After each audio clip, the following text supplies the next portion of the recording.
नमस्ते। आज के इस विश्लेषण में सीधे मुद्दे पर आते हैं।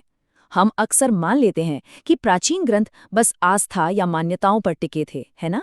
लेकिन मीमांसा दर्शन पूरी तरह से इसका एक अद्भुत अपवाद है। आज हम प्राचीन वर्गीकरण की एक ऐसी दिलचस्प तार्किक पहेली को सुलझाने वाले हैं जो दिखाती है कि हमारे प्राचीन दार्शनिकों का दिमाग कितना साइंटिफिक और लॉजिकल था।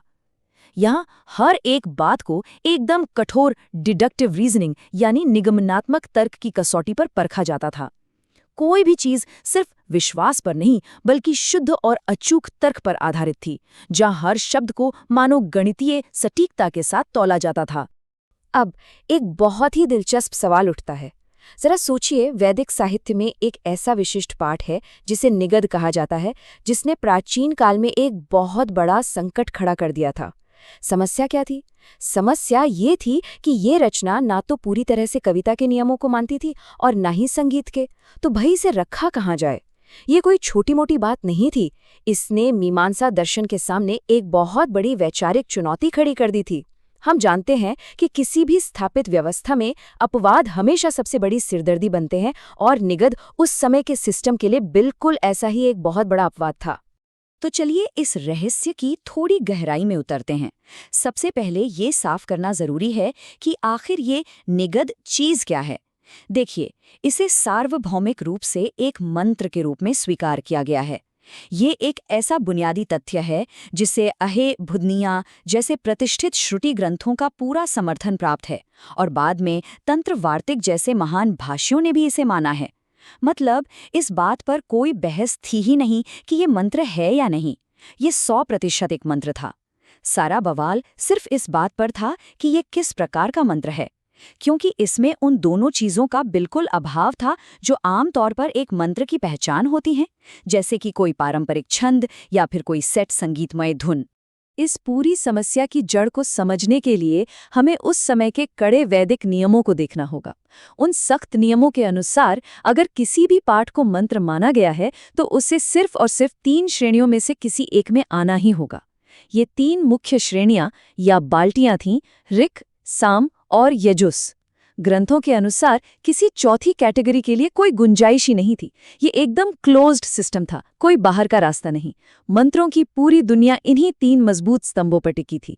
इसका सीधा सा मतलब ये हुआ कि अगर निगद एक मंत्र है तो उसे इन्हीं 3 में से किसी एक में तो फिट होना ही पड़ेगा, कोई और विकल्प था ही नहीं।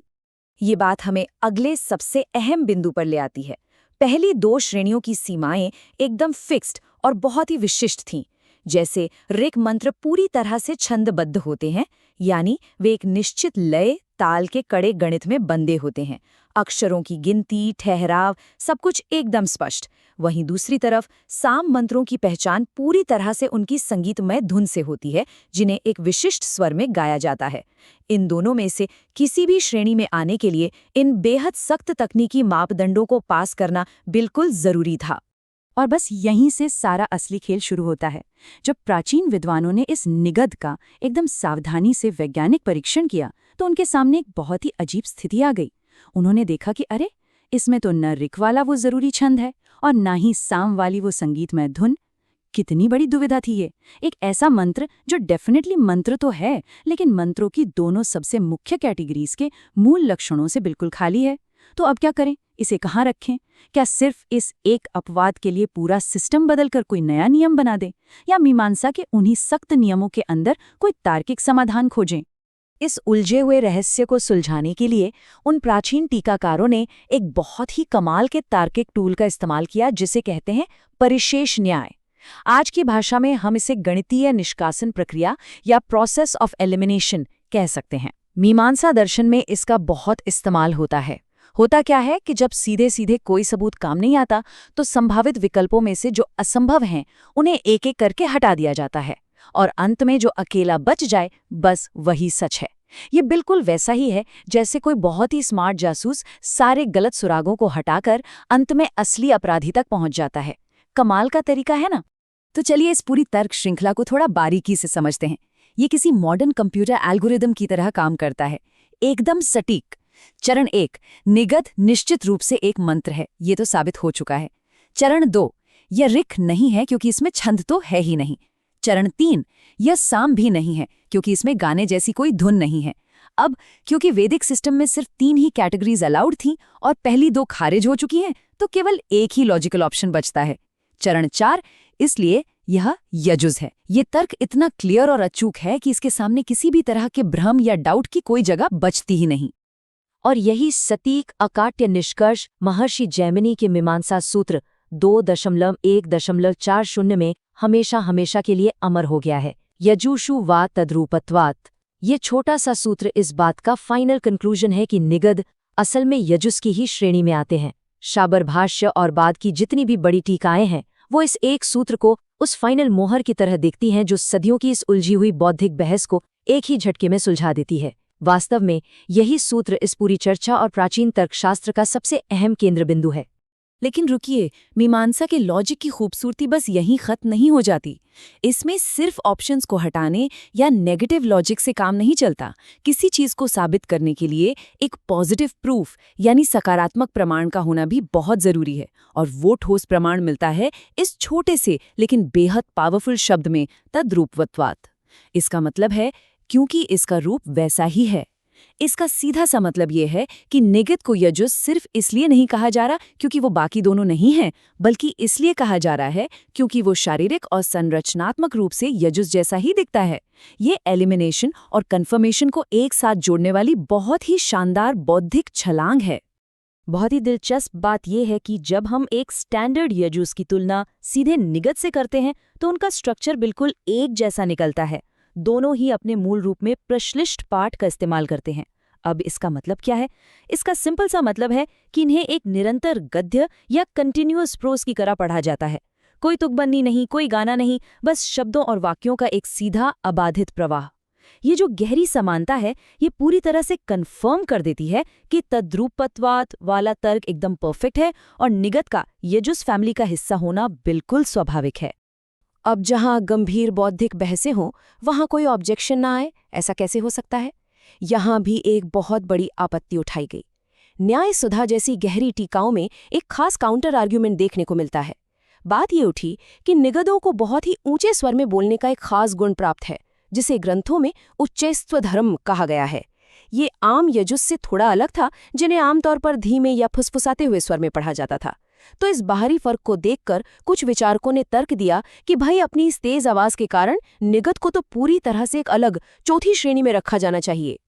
हालांकि मीमांसकों ने इस तर्क को बहुत ही स्मार्टली और क्लियरिटी के साथ खारिज कर दिया।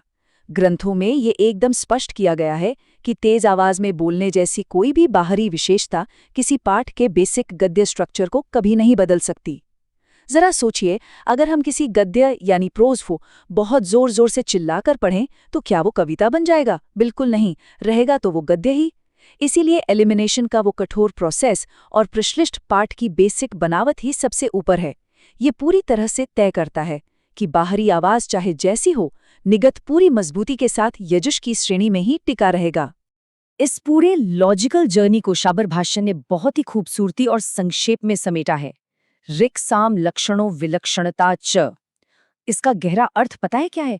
इसका मतलब है कि निगद की अपनी असली और अंतिम पहचान इसी बात से पक्की होती है कि ये ऋक् और साम की विशेषताओं से बिल्कुल अलग है।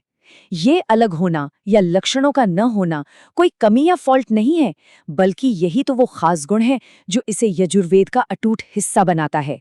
ये हमारे प्राचीन लेखकों की स्पष्टता और उनके दर्शन की गहराई का एक बहुत ही शानदार उदाहरण है। इस पूरे सूक्ष्म वर्गीकरण और तर्क वितर्क को इतनी गहराई से देखने के बाद सच में ये एहसास होता है कि ये प्राचीन दार्शनिक ढांचे किसी हवाई या धुंधले विचार पर नहीं, बल्कि बिल्कुल सटीक और अचूक एल्गोरिथम की तरह काम करते थे।